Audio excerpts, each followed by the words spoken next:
always try to be real about things with folks. And as we get started, I'll do a quick introduction and then I'll say the next one. So I'm Eric Doolittle. I'm the University Chaplain and Director of Case Spiritual Life Service, Life Center.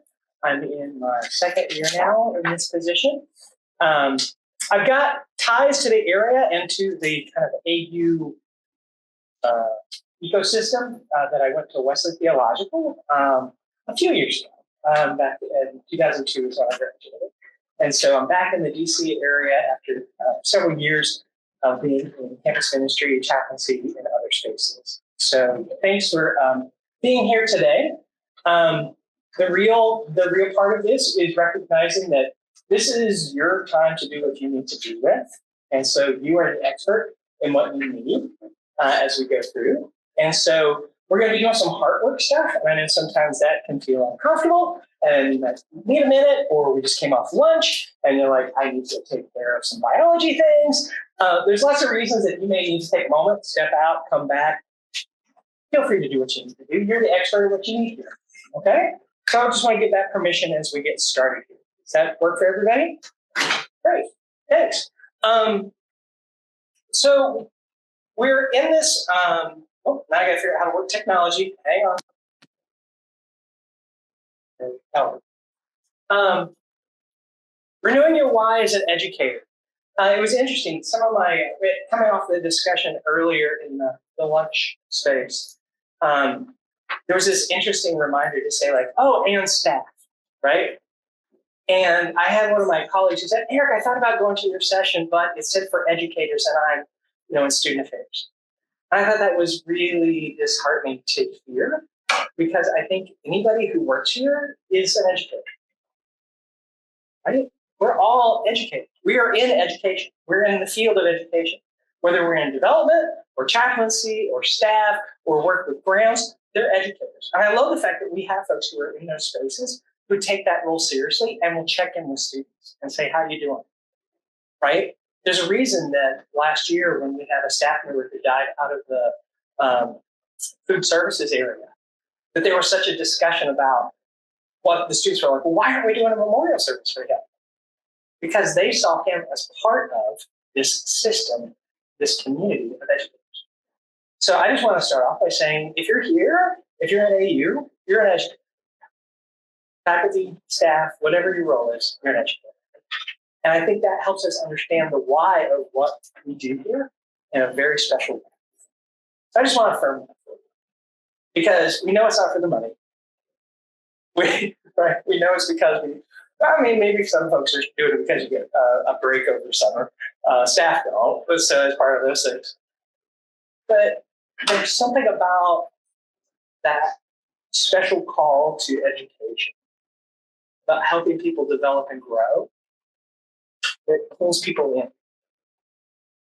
So that's where I want us to start today as we're looking at these ideas. So we're going to kind of face the situation we're in right now, which I think is always important. We're going to explore the idea of vocation, and I'm going to unpack that because I know that word has a lot of different applications in a lot of different spaces. So I'll talk about how I want to frame that word. We're going to do a little bit of this discernment and listening process that comes out of Parker Palmer's teaching. As we get going, how many people are familiar with Parker Palmer? All right. Parker Palmer was a faculty member in anthropology, I believe, down at Georgetown. Does it sound right? Now I'm forgetting. Anyhow, he wanted to move into a space where he had more time to explore bigger ideas. And so he became the spiritual director at a Quaker retreat center. And it was actually when he took that job that he started writing the books that most people know him for. Courage to Teach, Your Life, Let Your Life Speak, and it goes on and on and on. And I think that that's really an incredible indication. If you read some of his, especially Let Your Life Speak, which is kind of his story of how he got to understand what he really wanted to do, you'll see this great exploration of the challenges and beauty of higher education, especially as a faculty member, and how he felt that limited him, but then also encouraging people to understand like what's the good part of it too that can keep you there. So I highly recommend going back and checking out some of those resources. But he came up with this process based on these Quaker practices of listening and discernment and silence. Do you folks know what Quakers are besides the oaths? Yes, maybe so. It's a Christian denomination that their gatherings, their meetings, when they come together, they actually spend most of their time in silence together. And they say that is a way to attend to the soul, to the inner teacher, and to make space for that. And I think that that is something precious and often lacking in our lives today, is that time and space to let our hearts process some of the things that our minds have pulled in. And I'm going to say, I'm going to use religious language because it's an easy shortcut. But just know that I'm not thinking necessarily about that in a theistic way, like a theology God way. These are more ways to talk about like this. We don't have good language to talk about spiritual stuff that isn't based in Christianity right now or other religious things, right? So it's hard to talk about this. It's not emotional. It's not mental. It's something else.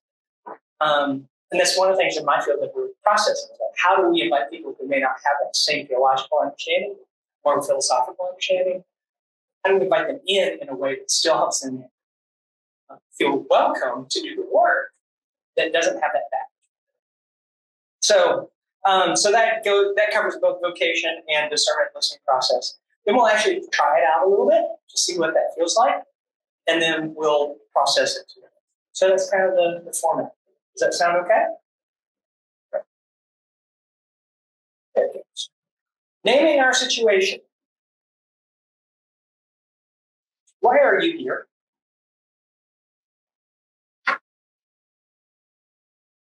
It's an open question. Please. So for me, I started to push out because I was going to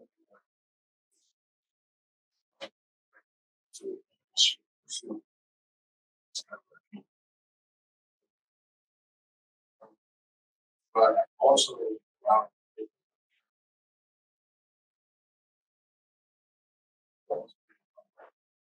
so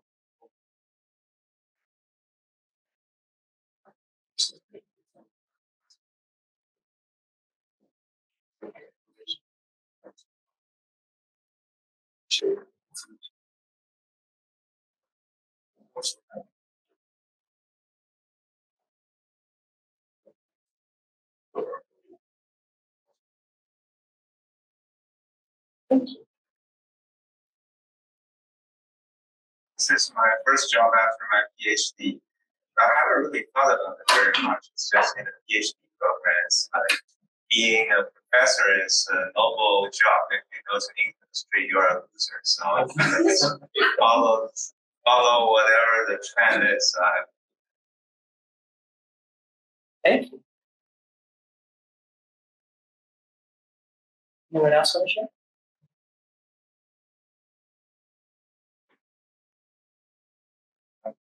I've been doing this for a while.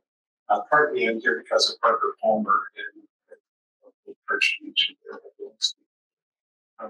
But there's so much that we do that leads us to think of what's my need to do today, what's my lecture prep for today, what's my work for a committee, what's my work with my scholarship.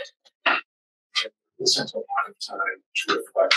So why am I on this instrument?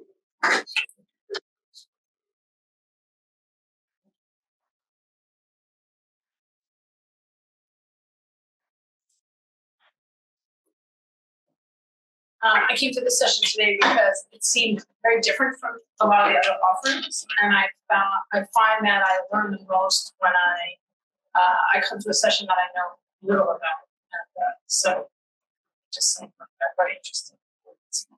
True academic.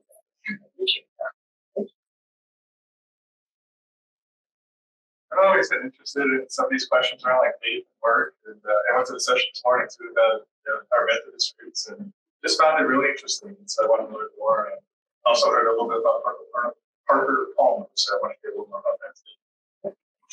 I goof his name up all the time too. I'll have to. And I'm from the South, so I chew his name real bad. So thank you. We're asking why we're here. Yeah, this is the problem. Well, I can share one of you. And I'm sorry, I was delayed in the previous. I'm here because I feel that this will be part of the self-care that I feel I need. And the way that you described the session sounds like it's part of the reflecting process that will lead to self-care. I was really encouraged by how many sessions that already kind of tap either directly or tangentially to that idea. I think that speaks very specifically to where a lot of us feel we're at right now. They get into that too. I'm doing another session on AI, and there's so many sessions around AI, and I feel like AI has kind of brought this question to the forefront. What is the point of higher education? What is our role as educators? What can we do that we can? Is there something that we are adding to the in-person classroom environment? And so it really, both on a personal level, like asking myself, what am I contributing? How can I change the students' lives? And then also at the technological crossroads that we're in.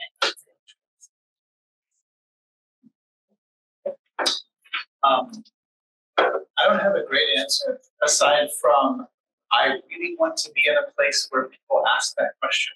Mm-hmm. This question. I'm fascinated by the fact that you felt like that wasn't a good answer and why you were just so. But we'll have that philosophical discussion later. Anyone else want to share? I'm here on my fourth day at American. So part of it is just to get to know the institution. I'm part of the advancement and fundraising office. I've been coming from Memorial Sloan Kettering Cancer Center, where I was deeply tied to the mission there, and I'm just trying to know more about why people are educators and what makes that special and how I can help talk to them.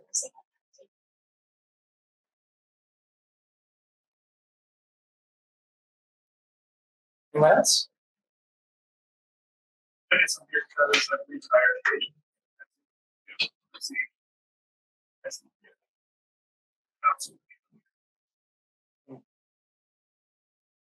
I want to use that as the stepping point to move forward. One of the things I've noticed in just the time I've been here at AU, a lot of companies like the chaplains, you kind of get to watch, and you're just kind of in space. And people don't know what you do anymore, so it's great. All of us look at a deliverable for this question. How many of us thought about, how do I justify my time right now in this question? Why am I at this session right now today? It's a bigger question. Why are you here? It's a question of why are you involved in higher ed? Why are you here is an existential question. It's a fundamental question. And the fact that we don't feel like we have time to explore that, whether we have to justify our response to it, whether we have to kind of frame it out in what we do, it's a lot about how we have. I've been thinking about the idea of terroir. You guys know this term out of French winemaking. The French say you can only make a Beaujolais in Beaujolais. Right? You can only have a champagne in Champagne because there's something about the dirt and the water in that place that makes it taste the way it does. And I think that in the terms of anything planted into the ground in DC becomes like DC.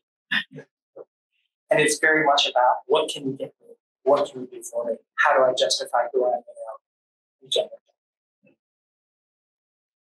Which in a way can interfere with the real why of education.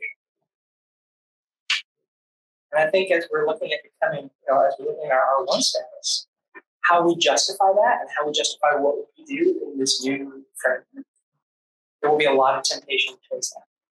So I think that's why this part piece is important for us as individuals and as an institution, so that we don't fully get trapped in what is expected of us externally, as opposed to who we want to be individually and as a collegiate, right? Coming together for a purpose. So, some common concerns in the vocation of education, right?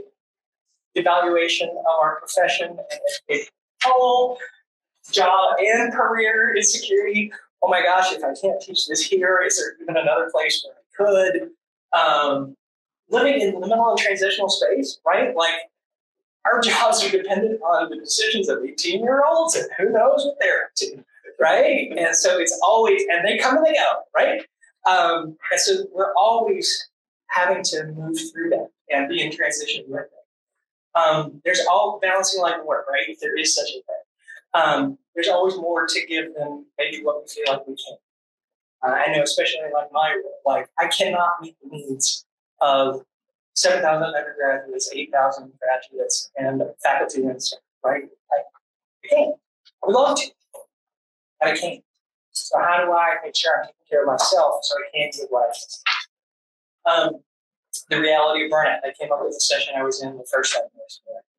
It's true. You're seeing it. You probably have folks who have been colleagues and friends who are wrestling with it or have decided, I'm out. What does that feel? How do we manage? Financial pressures, right? Like, I love what I do, but also I need to feed my family. How do I make that happen in this space? That's just some of the ones that I came up with off of kind of listening and some things personally I feel. Are there others that you would add to this about the concerns in vocational education? One of the nice things is I'm the chaplain, and unless like somebody in your area or your boss is in here, feel free to say what you need to say. I know, and everybody's like, I don't know. It says a lot about who we are, right? I see you moving over there.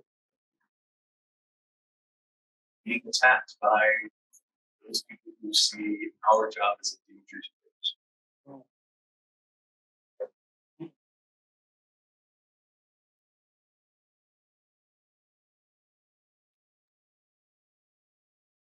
The generational, it might be something else that I'm calling generational disconnect that sometimes worries me.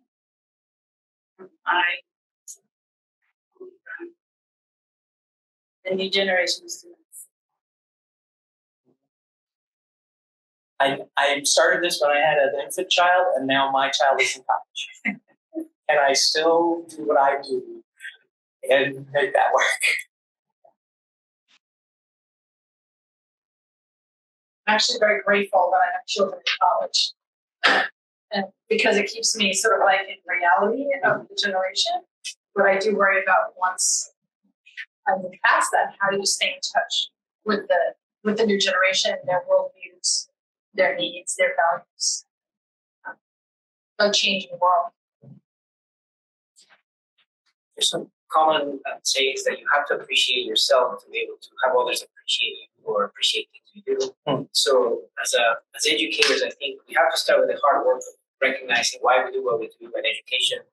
But then also, I struggle, I think, a potential concern for the location of education is that feedback on the generational divide, that the students or the students that we're bringing in also have to somehow be helped or supported to develop that appreciation for what education is. Because in this age of AI, as we talk about this, the equating of expertise with, what the computer told me is equal or as valuable as what you're bringing by standing in front of talking about stuff. It's interesting, right? So valuing ourselves and then figuring out how to communicate out to that student so that the student can recognize the value of it. It's a concern. The fact that we pretty much have lost the idea of education for education's sake instead of just as a commodity. As a shape of grades. Yeah, I have a similar feeling. I feel like university is now like a professional service industry. So on one hand, students are my customers. On the other hand, they are also students. So how do I treat customers, demanding customers who pay 50, 60K a year, so they demand the best possible customer service? But I also want them to learn something. I don't want them to just say, hey, I paid $60,000 for an A. that's like how financial crisis started. It's, all the firms paying ratings agency to get a AAA rating, and that financial crisis started. I don't want this to be really students, but on the other hand, if I have good student evaluation to get reappointed, so what should I do? Yeah, that's great. With some of that too, especially as I'm the program director now, that's with public policy. So you see all these student issues, and I sometimes, even in my classroom, I wonder, like, I want to challenge these students. I want to push them because they need to be pushed. They need to learn. At the same time, the more you push into them, the more, not so much intellectual, but emotional and all sorts of other things you get out of them. And it's like, how do we have the capacity to even deal with all of that? Not even the learning stuff that we get our PhDs for, but like the emotional baggage that, they're looking at us to be able to help them process, along with, not treating them as customers, even though they like to act like they're customers. That is increasing, right? The needs, we're seeing a higher needs from our students and emotional support, physical support, to keep them well. And so that is continuing to increase. And where does that come from when student affairs is not getting, last time I checked, we're not getting more people. Our psychological services people are not getting, they're now having to do off-site call center based stuff, right? Like the need is rising, but the resources to meet it. And then how do we support faculty who are really frontline in a lot of that? Because when, it takes a lot for them to say, oh, I'm falling enough apart that I need the professionals who are in these other spaces, much less just, I need to talk to you, and all of a sudden I'm sitting in your office and everything else is going. And that's fine. And so thanks for that. Can I see one more hand in the back? Okay. I saw it out of the corner of my eye, so I wasn't sure. All right, I don't want to just dwell on the negative. There's some of the common pleasures of the vocation of higher ed. So I just made a couple connection to this, like there's this ideal of learning and education, how great that is. You can give a real sense of purpose and meaning. You're getting to explore these new ideas, right? If you're doing research, you're on the cutting end. You're also getting to see, like, how does this work in young people's lives? You're seeing that transformation and growth. How many people fell in love with that aha moment when you see it? Right? Thank God. And opportunities to engage in our community life, which is so hard right now because so many of us are pressed for time. But we art and sports, and we do all of that here. How many of us get to do that and actually engage in that extra stuff? It's just an opportunity for us to do it.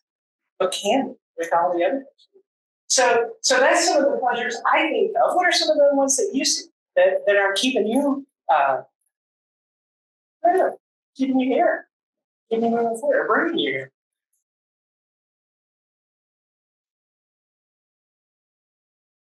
Is this hard? I think it's I think education is like that. It's much better. The university that was I was given information. So I did constantly.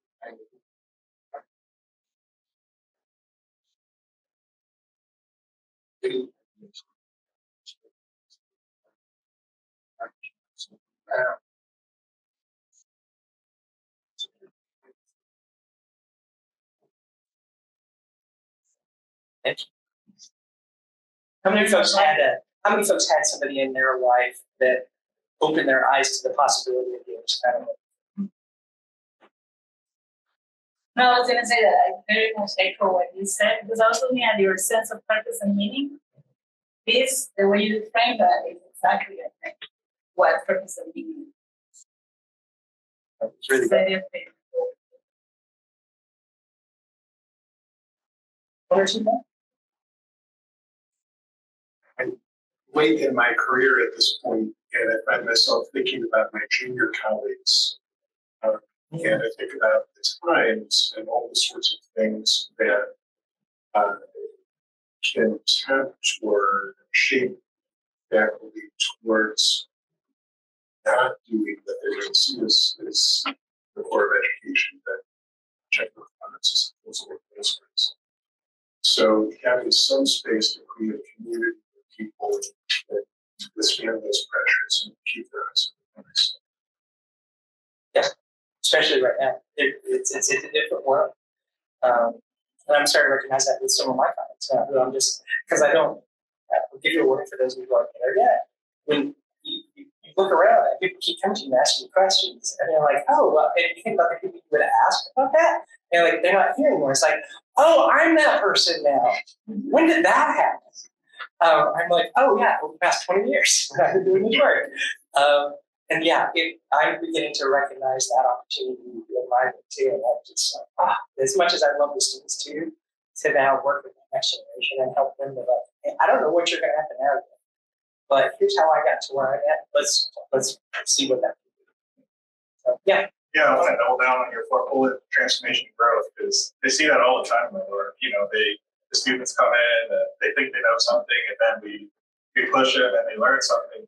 I always say my job as an educator is like to, one, foster the community and foster a learning experience in the classroom so that people can grow, not just through learning the material, but also through like just getting to know themselves better. And I've had plenty of students tell me after the class is over, wow, I learned this stuff, but I also learned a lot about myself. And I learned a lot more about like who I am and what I want to do. And it's like those moments of growth, like that's what keeps me in this business. Right, we're teachers, but we're also, it's way more than just teaching content. Mm-hmm. I love that. So I hate that we have to keep pushing, but it's one of those things, the way it works here. I just wanted to spend a little bit of time talking about this idea of vocation, because it's something that I'm working with a couple of larger groups. One is the network for vocational undergraduate education, which is a really funded group out of the council funding from the colleges that is doing a lot of work talking about meaning and purpose and value making.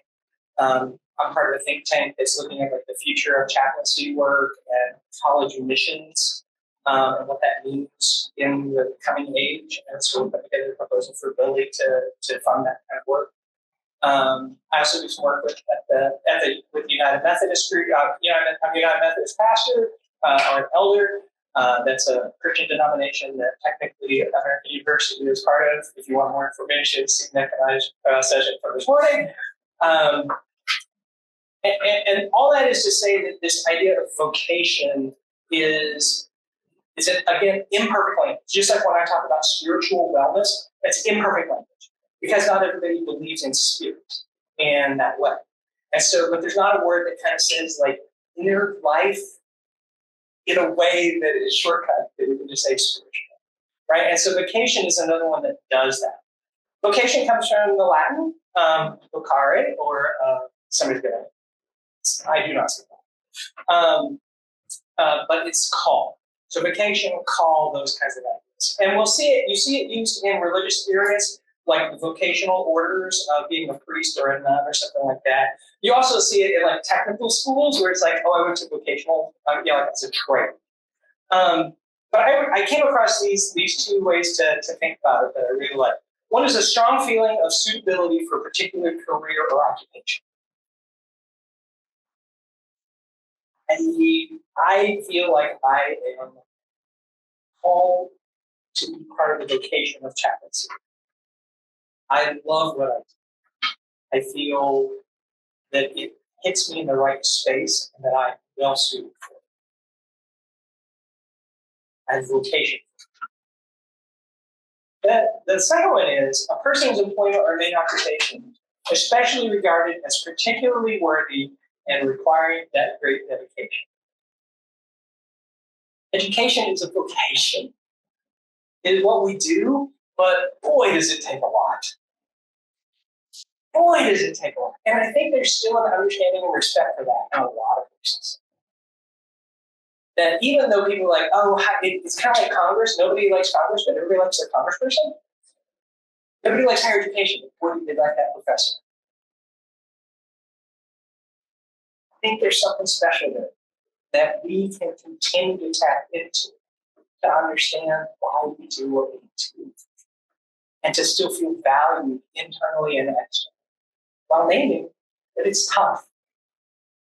And it's tough for a lot of people, don't we?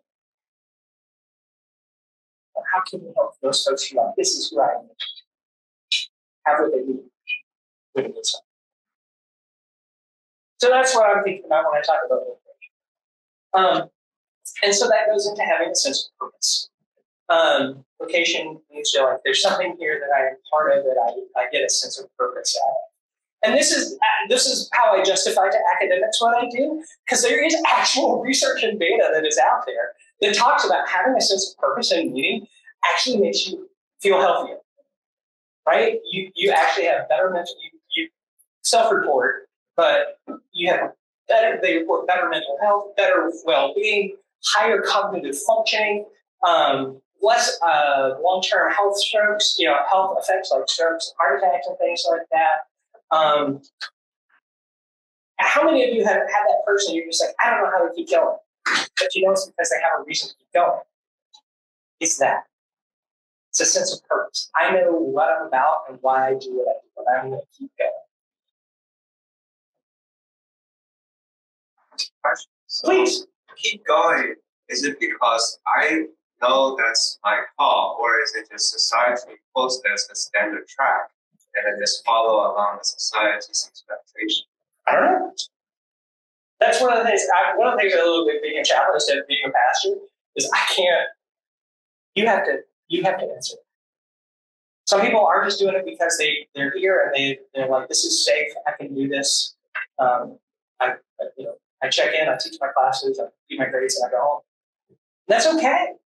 It's a very valid reason to do what we do. I think sometimes we forget that it's kind of a privilege to say I get to do what I love. Some people get to do what they have to do. And so somewhere in there is the right answer. And sometimes it will be wrong, and sometimes it will be the other. And so just understand that it's not fixed. And does that make sense? Does anybody else want to respond to how I put that up? You guys are, I'm not a professor. I don't know. Yeah. Well, I'm a PhD student right now. I'm teaching for this phase, so I think it's kind of difficult when you're so in the weeds and like thinking about this like robustness checks, like, checking like this literature. It's like all these little like worried about. It can be hard to kind of like keep that purpose in focus. Kind of remember like why you want to do this. And a lot of people realize too far into the process that I have made a mistake. But I'm here now, so what am I going to do? Well, I'm in it to win it. Let's still go. hard. Yeah. I love it. But I think recognizing that both and, because sometimes it's hard to name it. And it's hard to name. I'm sure a lot of you have this happen in your fields too. I would constantly have students who are graduating and things like that. Like, I want to be a college chaplain just like you. And I'm like, that's really great. Do you know how many of me there are? And over the course of my career, I need to find one person who's going to take my job. Otherwise, am I doing a disservice to all those other people who think that's forgiven to them? And that's not to dissuade them to do it. It's for them to recognize this is hard. And you are saying that probably because of the wonderful relationship you have, because I'm such a great person. But is that really you? Is that your call? And let's figure that out now before you do the 2 or 3 degrees that you need to be able to get to this work, so you're not $100,000 in debt in a field that you recognize is not interesting.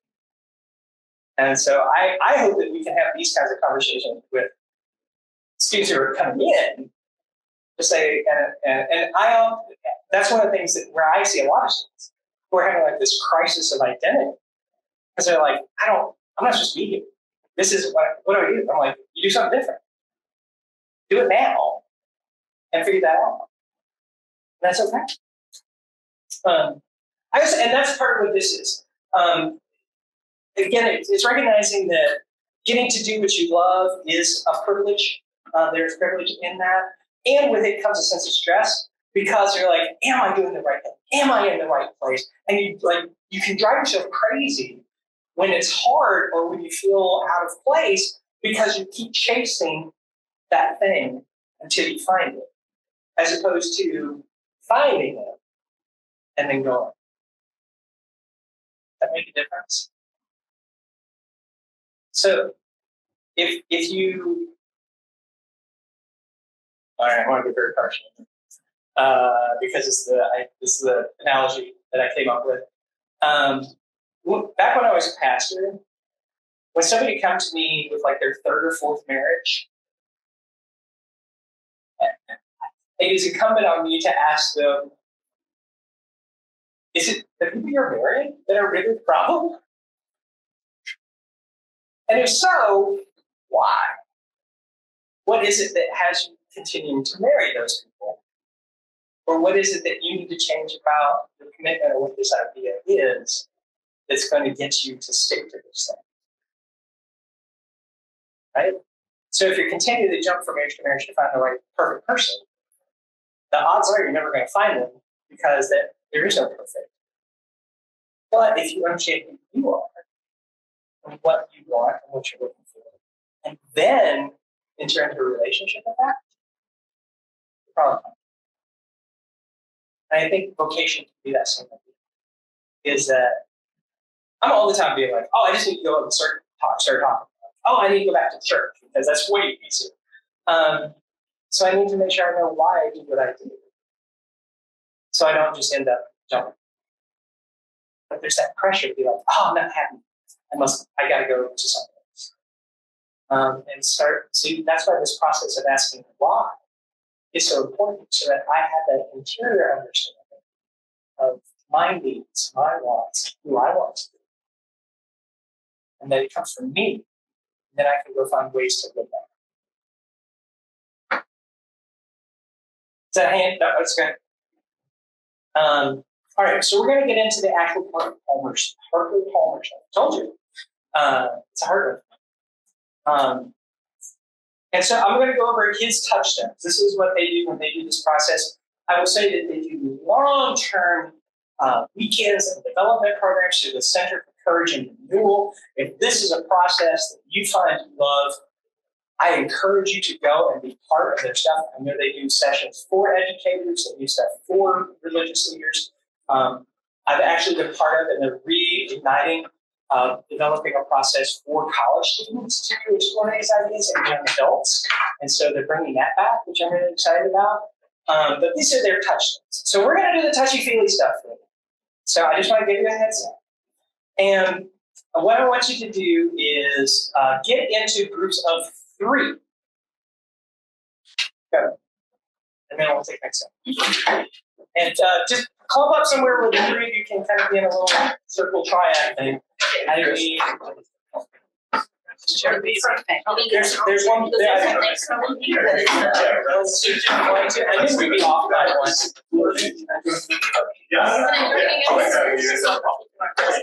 Yeah, you can do a 4, but you're going to have to create.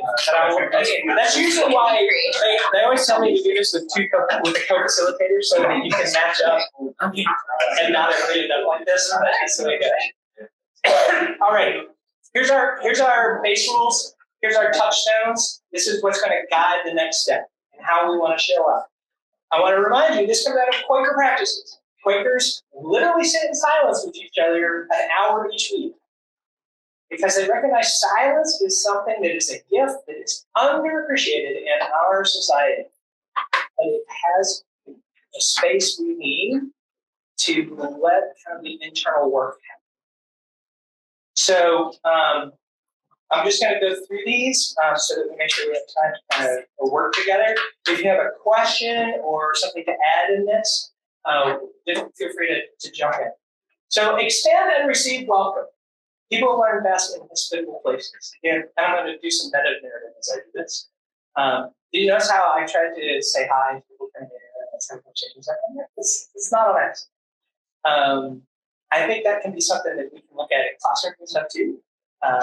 I know there's always more stuff to get done to get ready before you get going on our presentation, but the saying hi is a big deal. So extend and receive welcome. Everybody assume good intentions is another way to think, right?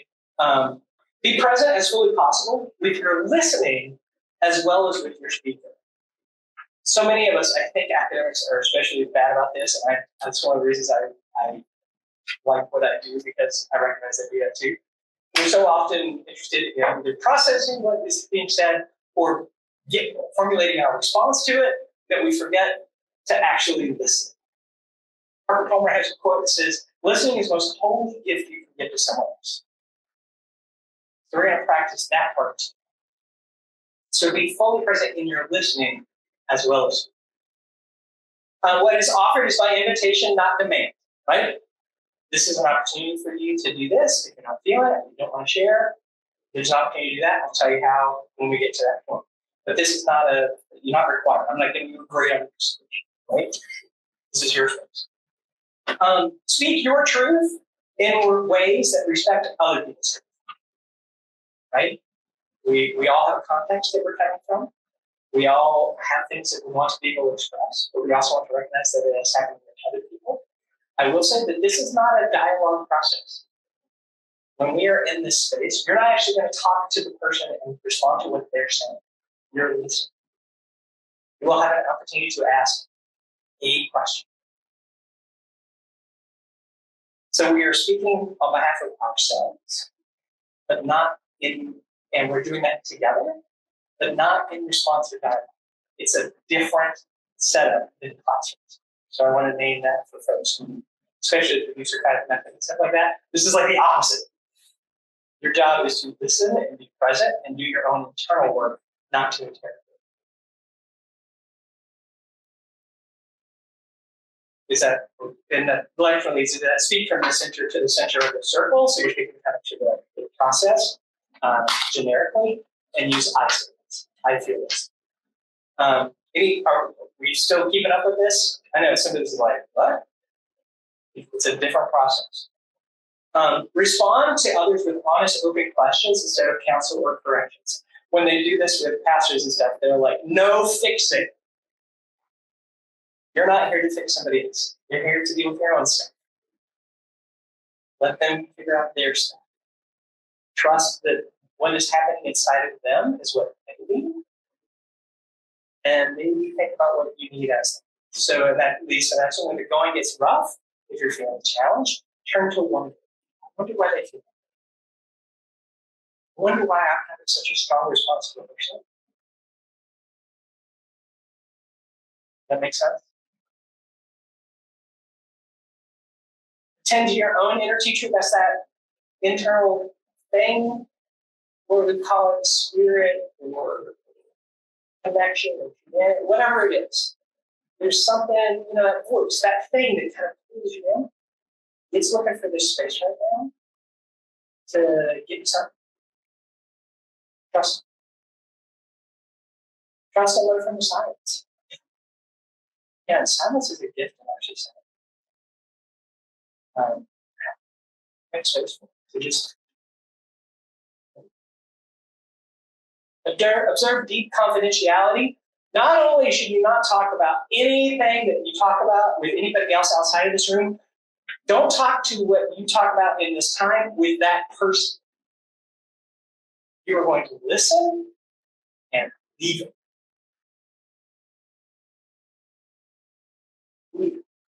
That is a hard thing to understand how much of a gift that is, that somebody knows that you are just listening, but that you don't necessarily need to do anything with it past this space. Now then, if the person who is speaking comes back to you later and they want to talk about it, that's them, right? But if you are a listener or you're part of this process and that person is sharing something, that is your opportunity to engage with it unless they want to have that conversation with you. Does that make sense?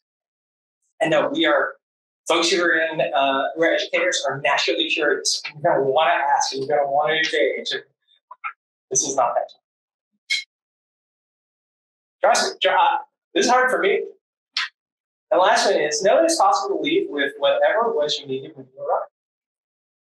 I have found that if I show up to a space and I expect to have an experience or encounter or to learn something, I will. If I don't come into a space expecting to have those experiences, I will not. But trust that something you needed for that why is going to be available to you. This is different. It's different. I understand that. Do you have any clarifying questions or big concerns?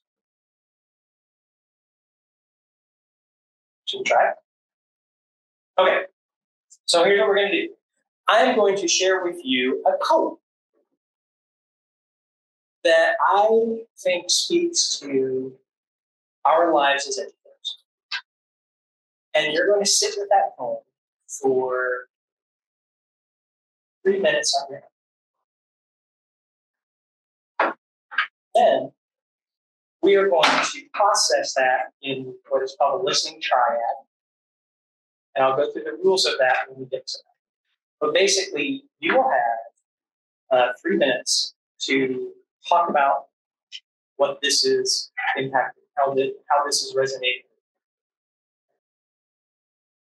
And it's just about you, and it's a time for you to process either this idea of why, or this idea of what is it for education, or where am I saying it? Any stuff that we talked about is valid in that 3 minutes, right?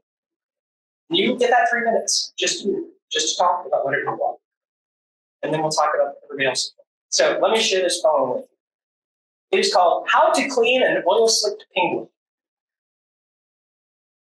Like the punchline to a very bad joke, the obvious and actual answer is carefully. First, you must learn to hold the penguin from behind to avoid the beak, pressing both wings against the body until you need to hold each out, again, carefully, to clean in and around the extremities. Next, contrary to logic, you apply more oil, cooking oil works best, to loosen and remove the thicker crude. Work it carefully into the feathers. Next, you clean what remains with dishwashing detergent 4, 5, or maybe even 6 times. Carefully, yet again, to avoid the eyes and mouth, you want to clean the feathers without removing their natural protective coating, or else the penguin will sink like a stone, having lost its normal buoyancy. Finally, you let it rinse off in a pool of clean water. Let the penguin do the work, cleaning its coat and reclaiming what little remains of its dignity. Do not expect this. In fact, it will continue to bite and scratch. But if you're lucky, it might survive, which is the most we can hope for. I'm going to sit with that for 3 minutes.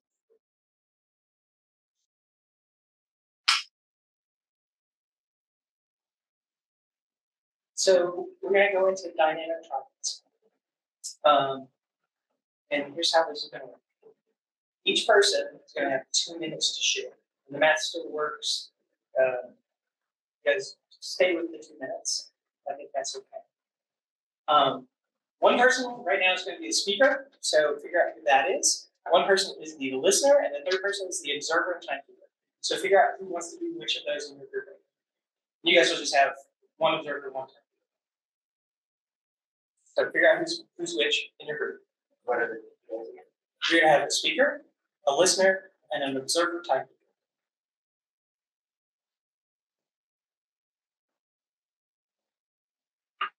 And then you're all processing this. Which one of those is that? You're all reading it. Got it figured out? I'll get the rest. Well, I'll walk through the rest of it right now.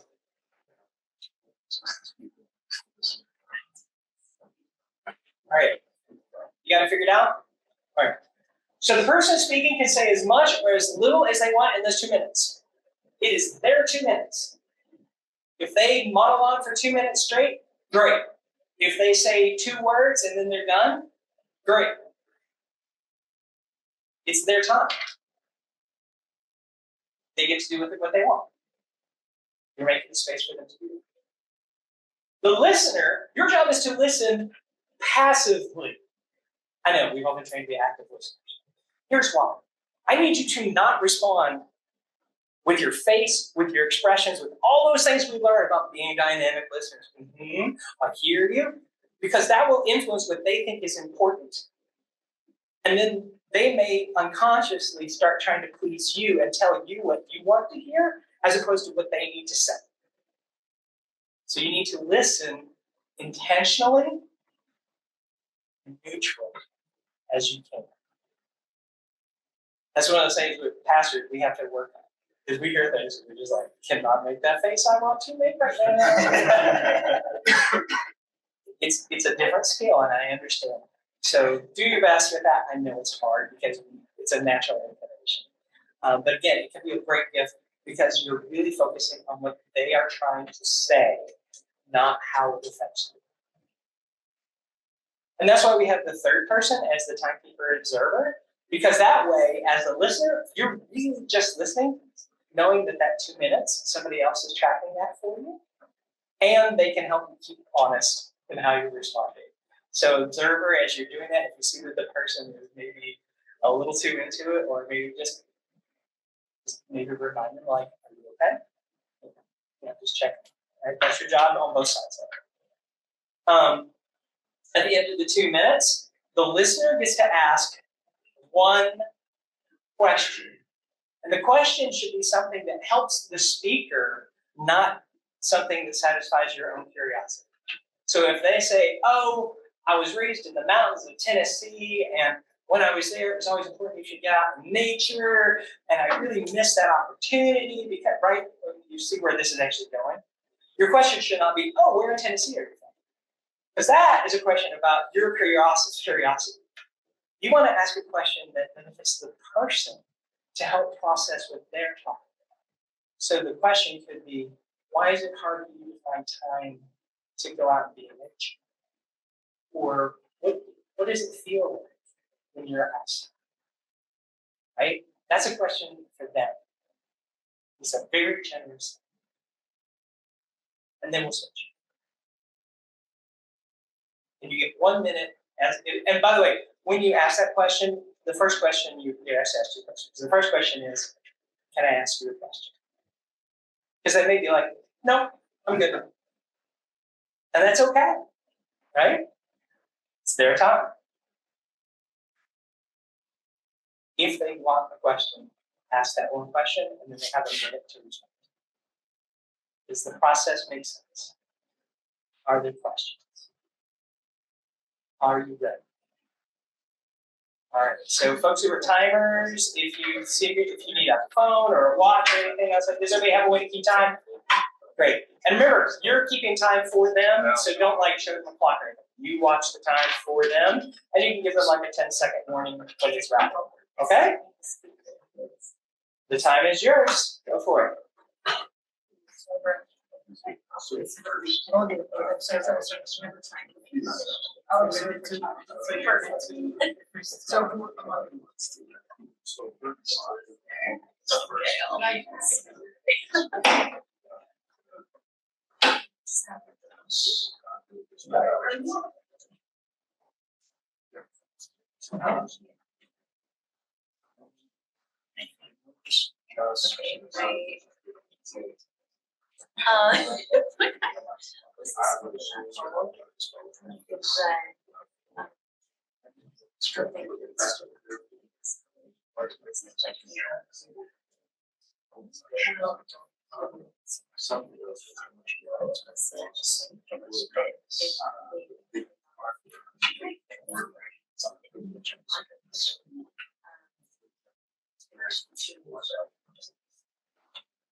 That's so much help.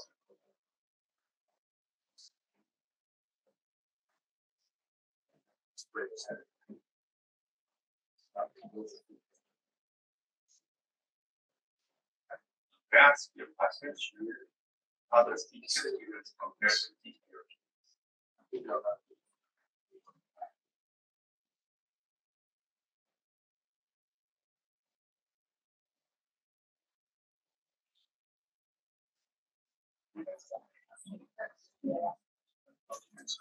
So the way that they do it is 30-second responses. So yes, we're going to get the full time for the full one is this with those lines.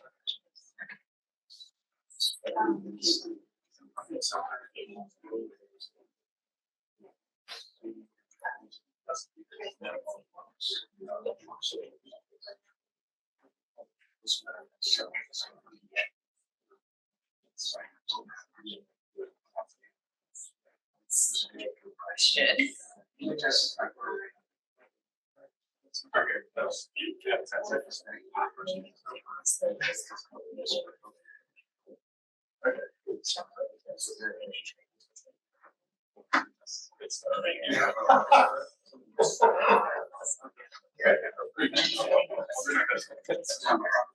You should be into your second speaker. Thank you. Everyone just take a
I'm a journalist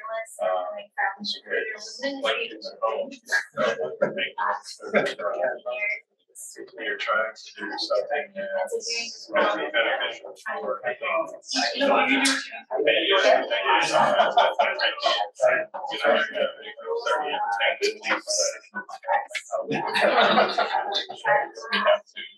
I was like, I also really resonate with that idea of going to realize again, which is sort of part of the your desire.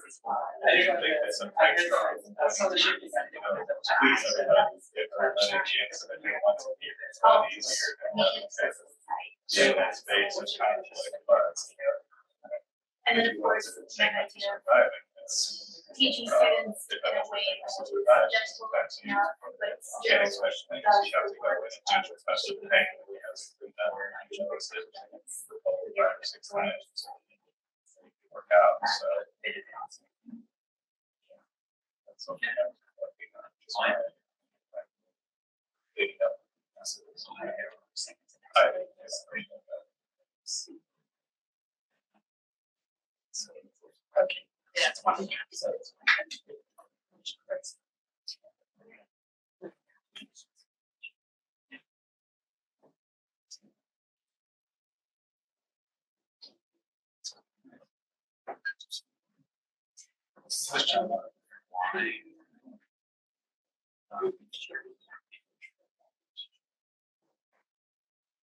That's a really good question.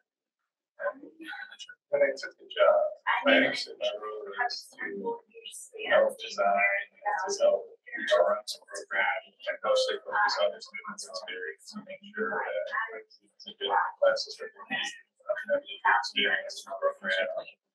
And then I noticed that a lot of it in order to get those things happen, because you work with people and you have to work with people. And one of the great things about satisfaction is really something that's like to do that also means that I can mention your king go and central students or at least so you have to think of different ways trying to get people to better what to do. Yeah, and also without making it flutter so much that we just apply things. So it's a very good balance. And depending on who you are, enjoy or you do things in the wrong order, there's the possibility of the whole project turning into something that you don't want. You have a chance to think on those survive. Or have a subpar experience. And so all this stuff has to be done. There's a balance. I've been there at the time and you can't say, yeah, read it, it's always however. It's the kind of never thought it was I never went to this. But I also choose it wrong. Things there's part of the and I feel like there's still lots of time you can take from it you know it's just too much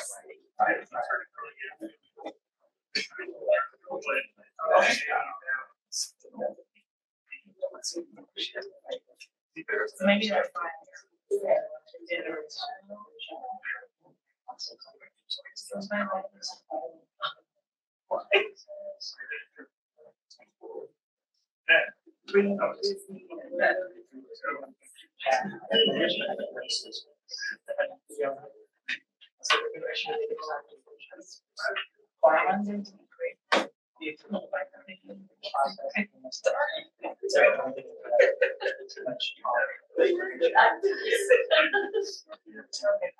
fine.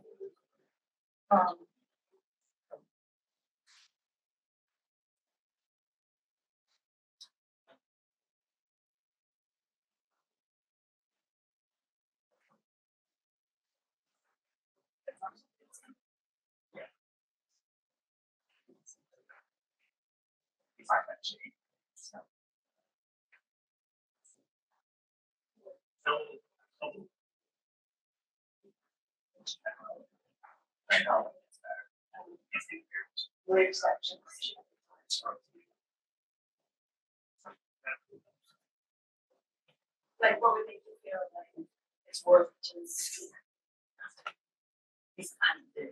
yeah, just like Yes. I think so.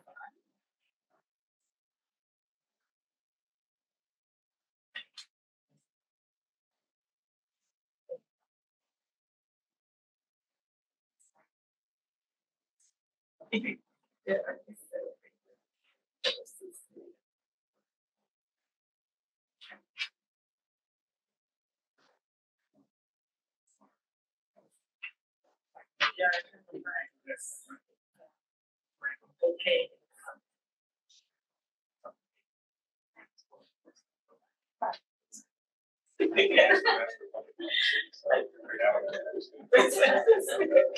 So let's gather back together as we finish up. Usually in this process, you have about 10 minutes at the end for everybody to kind of just speak. Like we do here in a lot of spaces, but to say, this is where I'm at. We don't have a lot of time for that, so I would like, if there's one or two people who really just want to share again your experience, where you're at on this, and just focus on you and where you're at right now. One or two folks who want to share that.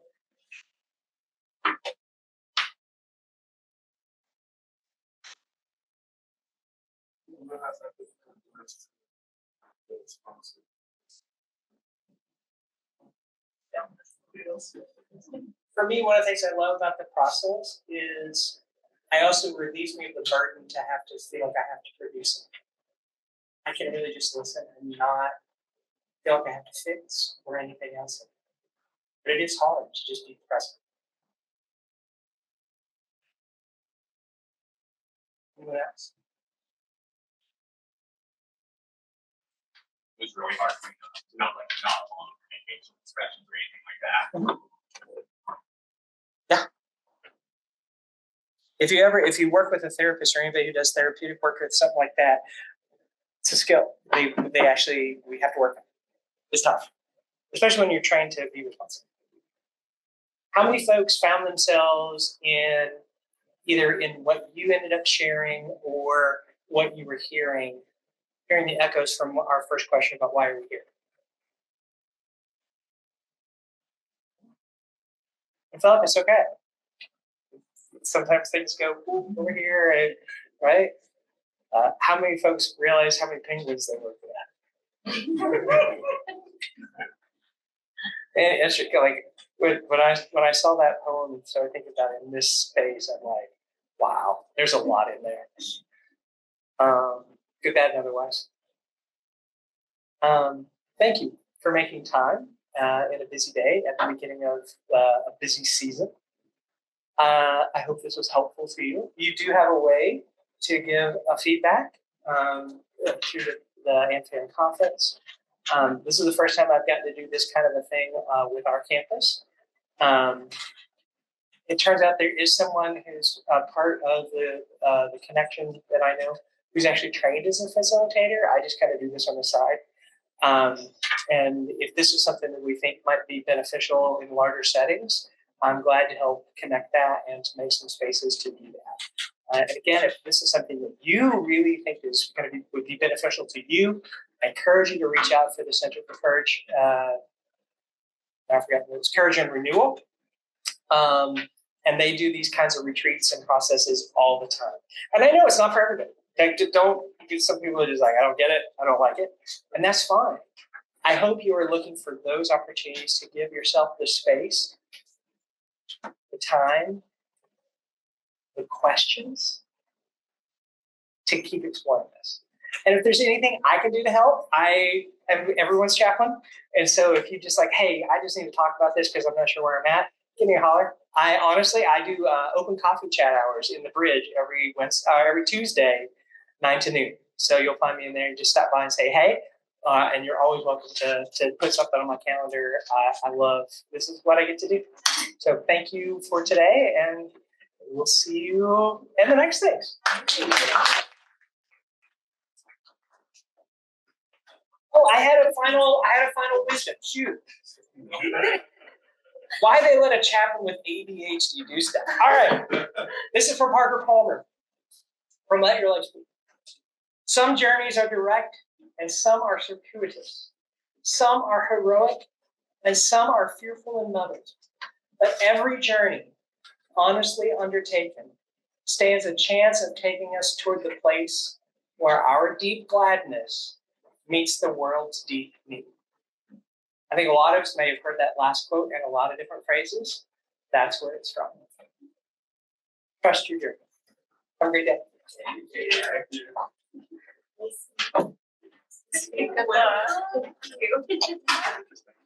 Where was your work last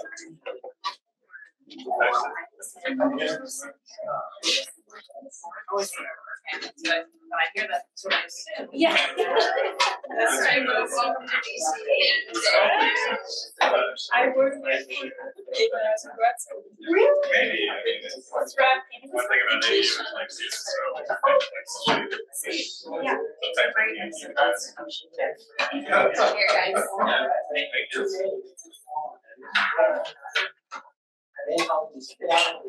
Laura, we did.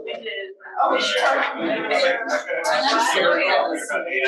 don't know my steps. I mean,